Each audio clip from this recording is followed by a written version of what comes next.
Are you considering moving abroad with pets? In this video, we're going to share our experience moving from the United States to France with 2 cats.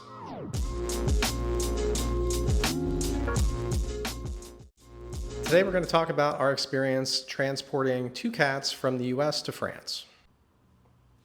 We'll discuss the steps and the schedule that we took to make that happen, the issues and the roadblocks that we had along the way, as well as the accessories and things that made that trip just a little bit easier. While we are focusing on our experience transporting our cats from the United States to France, these are steps that may be applicable to other places, not only in Europe, but other places that you may want to move with your pets. While every situation is different, this is a great place to start. Before we start going over our schedule and our personal experience, I just want to say that it is helpful to start this process as early as possible. With the roadblocks we're going to be talking about, some of these things came down to the wire. And you really want to avoid that as much as possible, especially given the amount of stress that going from the US to France with pets already entails. Before I go any further, I'm going to bring out my notes just to make sure I don't forget anything.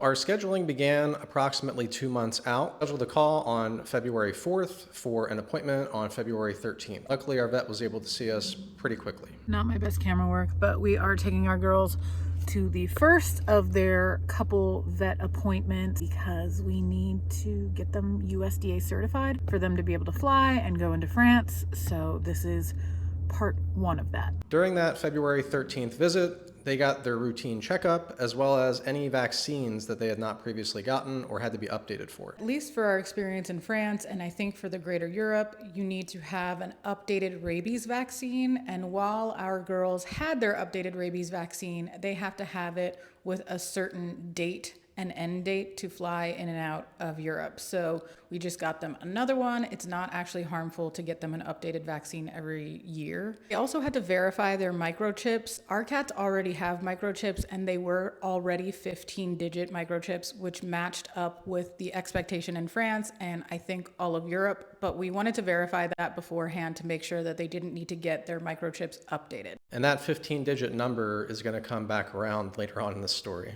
After our February appointment, we made a follow-up appointment for March 6th, and it's important to note that the vet we were already seeing with our cats is a USDA accredited vet, so they were able to do this travel certificate and process all of this and send it off to the USDA headquarters in our area to get the health certificate and get us on our way for that travel. We had to return on March 6th just for a final check of the cat's health and overall well-being. The vet had to take a look at them. Their exam on March 6th was honestly just to have the USDA accredited vet check them out, make sure they hadn't developed any health problems, make sure that flying wasn't going to be a risk to them, and all of the information on the certificates were correct so that the USDA could approve their health certificate. The other important timeline to consider in this whole thing is that the certification itself is only good for a maximum of 10 days before your flight. This is important because it ties into our next point of issues and roadblocks. During our March 6th visit, our vet assured us that sometimes people can receive their certifications as little as 24 hours before their flight. So we tried being patient for the first couple of weeks, but around March 25th, I started calling the vet to ensure that things were along their way, to make sure that we didn't have to do any additional paperwork or there wasn't something that we could do to help expedite the process. We were planning on leaving the United States on April 1st, so we needed the certificate before then. Continuing that week, I called again on the 26th, the 29th, and it got to the point where we were at the weekend. And if you are familiar with the bureaucracy of the United States, which is no comparison to France, for the most part, government buildings are closed on Sundays. So when it got to that weekend and we hadn't heard anything back on Saturday, we were assuming that nothing would be sent out or processed until the following Monday. Mind you, April 1st, which was our flight date, was that Tuesday. It gave us very little wiggle room for any kind of errors to happen. So since we hadn't heard anything the prior week or that weekend, Sunday night I started looking up direct numbers for who I could find online for our local branch of the USDA in Harrisburg. Another thing we are really lucky to have is the fact that our certificates actually got sent to the same state. There is a possibility that when you're getting these health certificates, they will not be sent to the same state. So it could have been that We were in Pennsylvania and our health certificate got sent to North Carolina, but we were lucky enough that our health certificate got sent to Harrisburg, which is not too far from where we were living. Luckily, Harrisburg is about 2 hours away, and during our previous vet visit, we did have to pay for a return shipping label just to make sure that the package came and had tracking.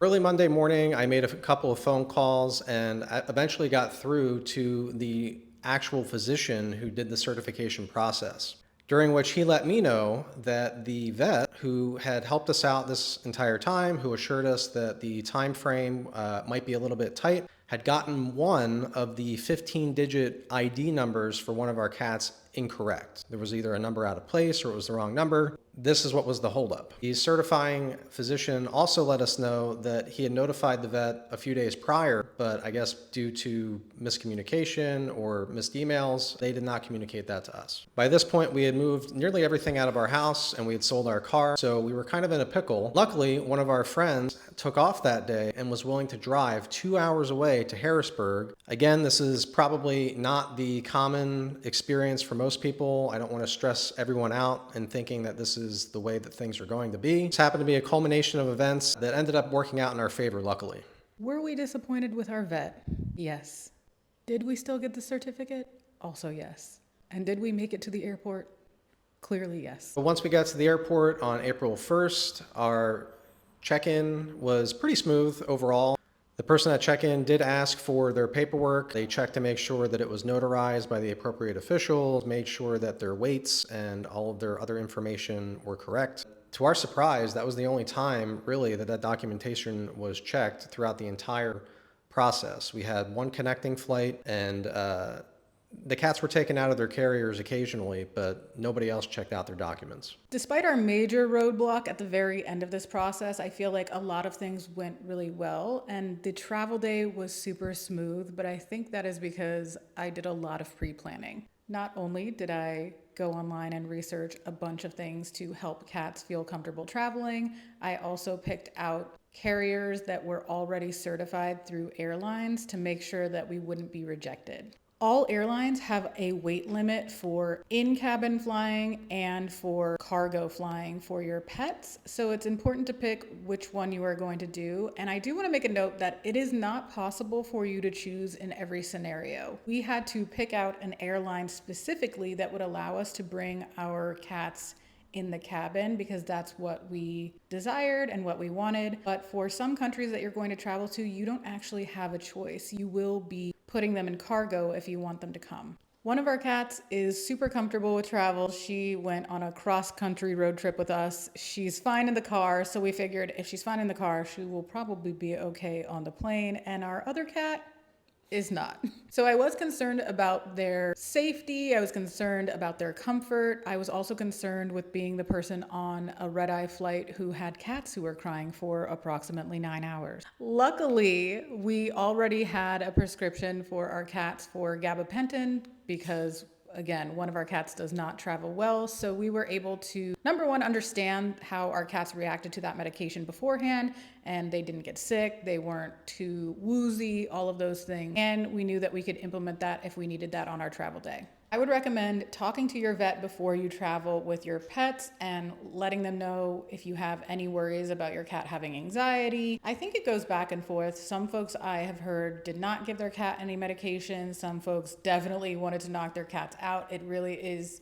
dependent on your pet and how you feel like they're going to handle travel. I mentioned the travel cases that I bought for them. It is really important that they meet the dimensions for fitting under the seat as your under the seat item, which is what your cats will be if they travel in cabin with you. But it is also important to make sure that they have enough of the proper mesh and siding. So that is why I sought out a brand that specifically works with airlines. Before we even tried putting them in the carrier, before we got them in the car and to the airport, I did have the carriers out for weeks ahead of time, and I was giving them treats inside of their carrier. I was making the carriers present in our home, which allowed them to sleep in them, investigate them, and kind of make them smell like our cats. So when the day came that we needed to put them in the carriers, they were a little bit more comfortable. Say Philadelphia!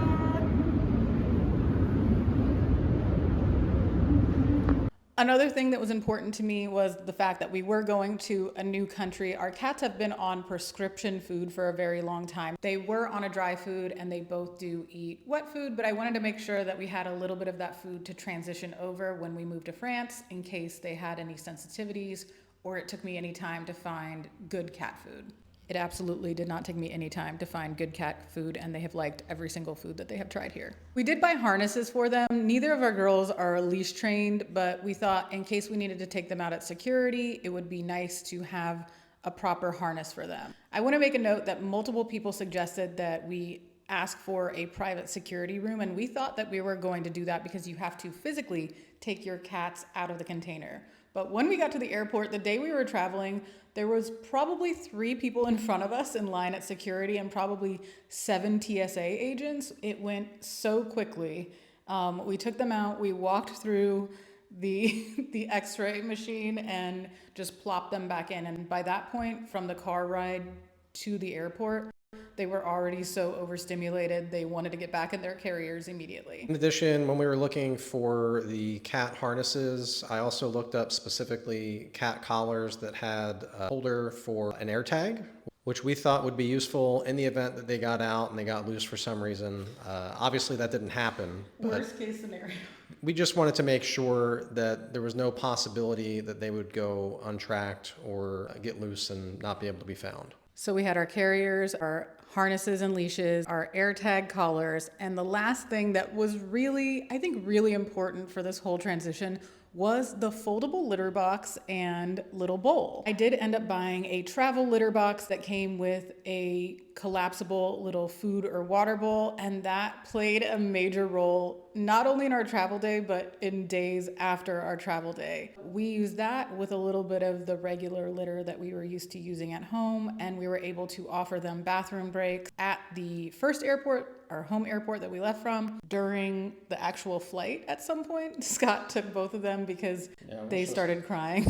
And then, of course, during our layover and all of that. In addition to the collapsible litter box, we also got smell-proof bags, which, where are those? I think we ended up using them. So we got smell-proof bags, highly recommended. We of course had wet wipes because I was already having Clorox wipes to wipe down the plane and anything else that was going on with the cats.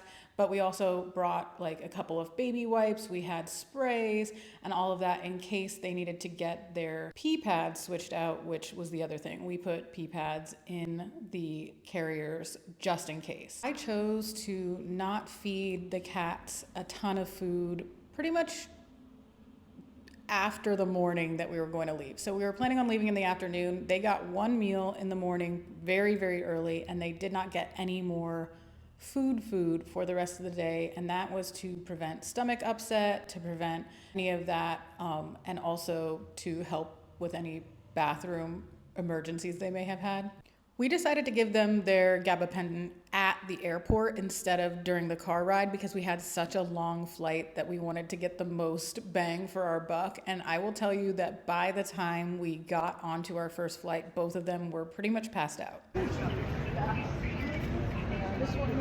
And luckily for us, on the flight, it was fairly empty. We had our pick of a variety of seats in the back, and because there wasn't as many people on the flight, we were actually allowed to each have our own row. Lauren took Doo-Doo with her in her carrier, and I had Baby Cat with me in her carrier. And overall, the flight went pretty well. They were asleep for most of it. When they did get up, they were interested and just kind of curious as to where they were. Occasionally, we unzipped the top and fed them some churu, which was very helpful so that we didn't have to give them their whole wet food thing. Our connecting flight was so short, although it wasn't as open, it didn't really matter from the time that we took off until we arrived at our destination. One of the reasons that I said that the collapsible litter box was pretty much the MVP of the trip was because we did not find a litter box for our Airbnb when we arrived. One of the reasons was there were litter boxes that we saw as we were picking up other cat supplies when we landed in France, but we didn't want to commit to any size litter box because we didn't know where we would actually be living, so we didn't know what dimensions would make the most sense for our future apartment. So instead of going out of our way and having decision fatigue and ending up with 2 or 3 litter boxes that the girls didn't like and didn't fit in with our future apartment, we used the collapsible litter box. And it really was completely worth every dollar that we spent on it. Another important thing that Lauren did ahead of time was order us a car that was capable of holding 2 cats, 8 pieces of luggage, 2 adults, and a couple bags. We didn't want to arrive at our destination airport and have to call an Uber, a ride share, or a taxi and have it not be able to accommodate everything that we brought with us. All is good. So in concluding, we had quite an experience in all of our planning. Again, some of our issues and roadblocks that we had, but we felt pretty prepared with how things went, and given the amount of planning that Lauren did, the accessories that we bought, everything seemed to go pretty well. So now you know a little bit more about our experience, again, with the scheduling, the roadblocks that we had, and the accessories that made our trip smooth. If you'd like any clarification about that or have any other questions about our experience, feel free to drop those in the comments. We'll definitely try to answer them in upcoming videos. Thanks so much for watching, and we hope to see you back with our next video.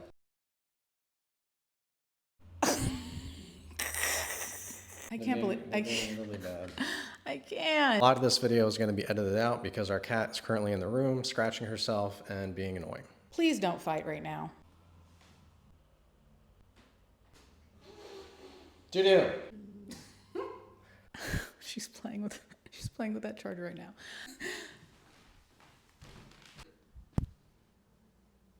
They want to. Oh my gosh. Oh my gosh, now they're both in the room. Oh, wall. Okay. This is not. She knows exactly what she's doing.